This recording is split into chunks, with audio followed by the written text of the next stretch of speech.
Hello बच्चों, practice set 3.5 start करने से पहले मैं आपको कुछ मेजर इंपॉर्टेंट पॉइंट्स आपके टेक्स्ट बुक में से बता देता हूँ। आप अगर रिमेंबर दिस पे आ जाएंगे, पेज नंबर 79 पे है रिमेंबर दिस। यहाँ पे 3 पॉइंट है, वो 3 पॉइंट को थोड़ा अच्छे से हमें समझ लेना होगा। यहाँ पे देखिए, एक पॉइंट है जो सर्कल के अंदर है और दोनों कॉर्ड उस पर्टिकुलर पॉइंट से इंटरसेक्ट कर रहे हैं। So this property is known as chord intersecting inside the circle. Circle के अंदर कॉर्ड इंटरसेक्ट कर रही है। यहाँ पे अगर हम देखें तो एक एक्सटर्नल पॉइंट है जो कि सर्कल के बाहर है और वहाँ पे दो कॉर्ड आकर के इंटरसेक्ट कर रहे हैं। So chord are intersecting outside the circle, ये इनसाइड ये आउटसाइड। अब इसमें एक बेसिक सा प्रॉपर्टी है वो देख लेते हैं। अगर इनसाइड में इंटरसेक्ट कर रहा है so it will be A E into E B and C E into E D. अब हम देखते हैं यहाँ पे हमारा external division of chords. External division of chords में क्या है? The biggest chord A E into B E, the biggest chord C E into D E. पहले बड़ा कॉर्ड लिखेंगे, फिर छोटा कॉर्ड लिखेंगे, फिर बड़ा कॉर्ड लिखेंगे, फिर छोटा कॉर्ड लिखेंगे। यहाँ पे देख रहे हैं ए ई इंटू बी ई या फिर ई बी। उसके बाद में सी ई, देख रहे हो सी ई इंटू डी ई या फिर ई डी। पहले बड़ा कॉर्ड फिर छोटा कॉर्ड, पहले बड़ा कॉर्ड फिर छोटा कॉर्ड। लास्ट है यहाँ पे अगर हम देखिए तो एक टेंजेंट है और एक सीकेंट है। तो जो टेंजेंट होगा, जो सर्कल को एक ही पॉइंट पे टच कर रहा है, उसका square is equal to A B into E B. ठीक है, E T square is equal to A E into E B. Secant जो सर्कल को दो पॉइंट पे टच करता है, टेंजेंट जो सर्कल को सिर्फ एक पॉइंट पे टच करता है। अगर टेंजेंट है तो हमें उसका स्क्वायर लेना है, ठीक है, ई टी स्क्वायर। और अगर वो सीकेंट है तो हमें क्या करना है, पहले छोटा वाला कॉर्ड ए ई और उसके बाद में बड़ा वाला chord E B. Simple, this is tangent secant segment theorem. इसी के साथ हम अपने एक्सरसाइज 3.5 शुरू कर सकते हैं। फर्स्ट क्वेश्चन में हमारे पास ये डायग्राम देख करके आपको क्या लग रहा है? एक टेंजेंट है क्यू पी और एक सीकेंट है S P, okay, S R P. अब यहाँ पे हमारे पास कुछ गिवन डेटा दिया हुआ है। सो गिवन डेटा देख लेते हैं। फाइंड करने बोला है, to find,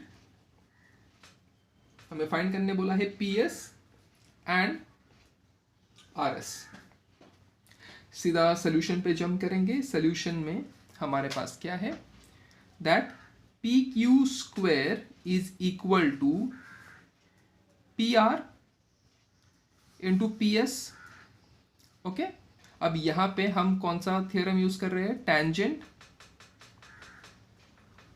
secant segment theorem. Okay, P Q क्या है? पी क्यू इज 12, तो 12 का स्क्वायर। पी आर क्या है? पी आर है हमारे पास 8 एंड पी एस हमें फाइंड करना है। सो 12 का square is 144 is equal to 8 into P S. So 144 के नीचे चला जाएगा 8 and it is P S. So मेरा 8 1 जा 8 एंड 8 18 जा 144। सो मेरा पी एस का वैल्यू क्या आ गया? 18। ओके, अब आई have the value of P S. अब मुझे फाइंड क्या करने बोला है? आर एस का वैल्यू। सो मैं आर एस के वैल्यू को ऐसा लिख सकता हूँ दैट माई पी एस, जो मेरा पी एस है वो किन से बना है? वो आर पी से बना है और आर एस से बना है। तो I can write this, P S is equal to R P plus R S by P R S. So मेरा पी एस का वैल्यू मुझे अभी क्या मिला? 18। मेरा पी आर पी का वैल्यू या फिर पी आर का वैल्यू क्या है? वो है 8 प्लस आर एस का वैल्यू मुझे चाहिए। सो मैं इस 8 को इक्वल टू के यहाँ पे लेके आऊँगा तो माइनस हो जाएगा and this is R S. So मेरा आर एस का वैल्यू क्या आ गया? 18 माइनस 8 विल गिव मी 10। देखा कितना सिंपल सम था, सिर्फ आपको थियरी पता होना चाहिए। अब हम आ जाएंगे हमारे सेकेंड क्वेश्चन पे। सेकेंड क्वेश्चन पे डायग्राम देख करके आपको क्या लग रहा है? Exactly, you guessed it right, it is chords are intersecting internally inside the circle. ठीक है, तो इंटरनल डिवीजन ऑफ कॉर्ड्स का थियरम हम यहाँ पे यूज करेंगे। यहाँ पे गिवन क्या हो, पहले गिवन लिख लेते हैं। सो बिना वक्त जाए कि हम सोल्यूशन पे जंप करेंगे। ओके, सो फर्स्ट हमें क्या फाइंड करना है? हमें डी एन फाइंड करना है, डी एन। सो हम यहाँ पे डायरेक्टली लिख सकते हैं that M D M D into D N is equal to R D into D S. Okay, कैसे? By internal division of chords. कुछ नहीं, वैल्यू सब्स्टिट्यूट करें। एम डी का वैल्यू क्या है? 8 है। हमारे पास डी एन का वैल्यू क्या है वो हमें फाइंड करना है। हमारे पास आर डी का वैल्यू क्या है वो 15 है। हमारे पास डी एस का वैल्यू क्या है वो 4 है। So 8 into D N and 15 4 is 60। D N को यहीं पे रखेंगे और 60 के नीचे लेकर के जाएंगे 8 को। सो ये क्या हो जाएगा बच्चा?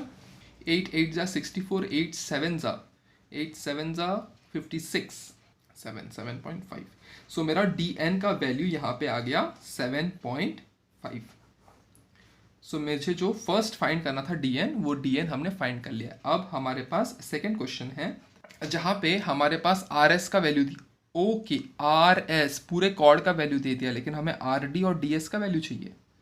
उसके बाद में हमें एम डी का वैल्यू है। एम डी का वैल्यू हमारे पास है, एक बार मैं लिख लेता हूँ। एम डी का वैल्यू 9 है, डी एन का वैल्यू हमारे पास 8 है, लेकिन हमें पूरा आर एस कॉर्ड का वैल्यू दिया गया है, ठीक है, वो है 18। सो हमें यहाँ पे आर डी और डी एस का वैल्यू निकालना है। डी एस का तो वैल्यू निकालना, लेकिन आर डी का भी वैल्यू हमारे पास नहीं है। सो हम आर एस को ऐसा लिख सकते हैं, R S is equal to R D plus D S. ठीक है, तो आर एस यहाँ पे तो 18 हो जाएगा, R S will be 18। Okay, मुझे डी एस का वैल्यू निकालना है, तो आर डी को मैं ले लेता हूँ, कंसिडर कर लेता हूँ ए प्लस डी एस। यहाँ पे लेट कर देता है, let R D is equal to A. Okay, अब क्या करना है? कुछ नहीं, डी एस है, इस ए को इस तरफ लेकर के आओ तो 18 माइनस ए हो जाएगा।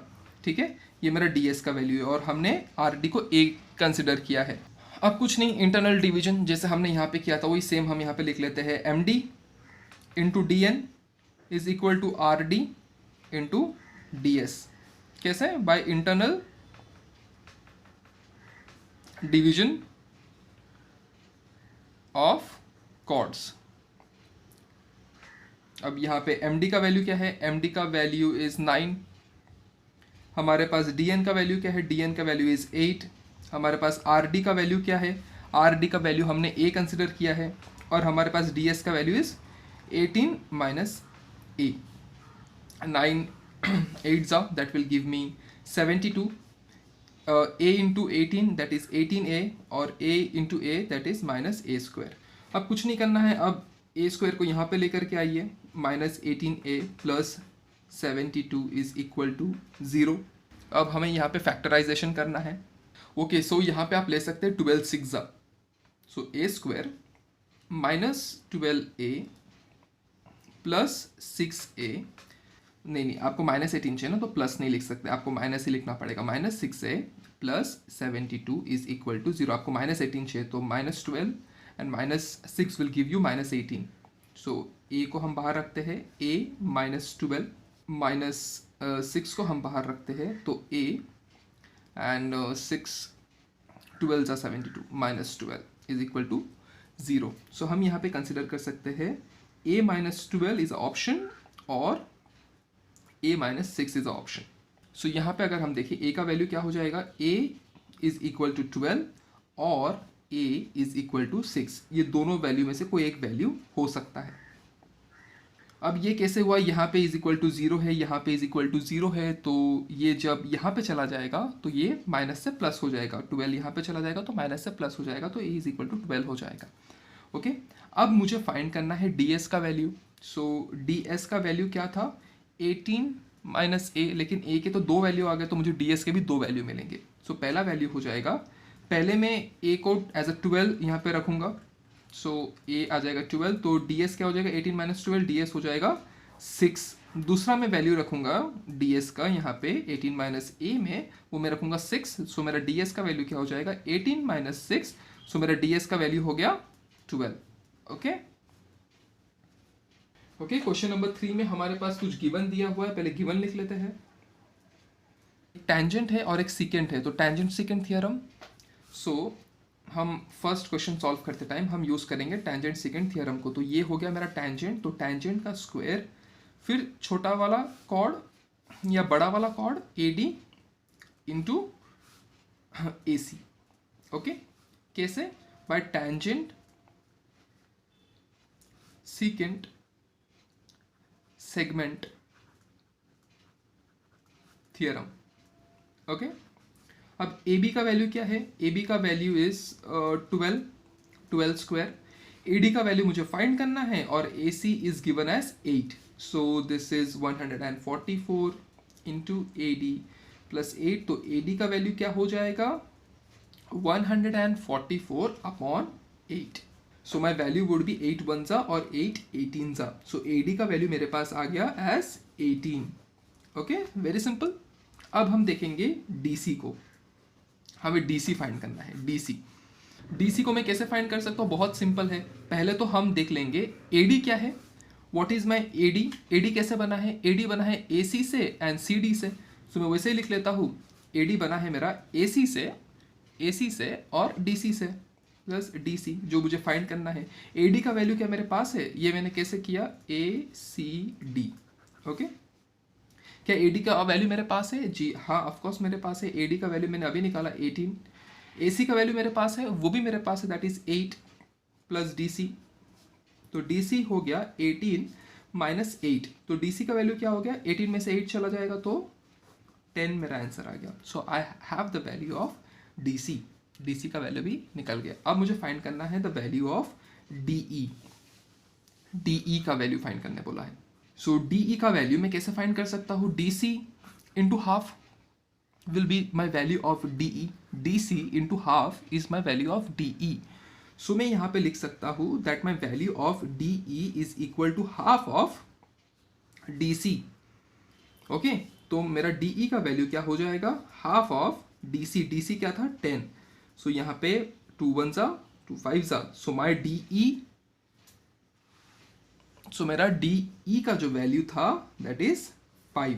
I hope you have understood. DE यहाँ पे एक बार ज़रा हम अगर देख लेंगे डायग्राम को, जो मेरा DE का वैल्यू है, DE का वैल्यू क्या होगा? DC का हाफ होगा मेरा DE। कैसे? रीज़न यहाँ पे देना बहुत ज़रूरी है। सो रीज़न क्या है? यहाँ पे अगर हम सर्कल देखें तो ये perpendicular drawn from the centre of the circle on the chord always bisects the chord in half. Okay, हमें वही लिखना है, perpendicular drawn from the center of the circle bisects the chord। ठीक है, bisects the chord in half। Okay, so हमने वही किया। मेरा जो DE का वैल्यू था that is half of DC। Simple.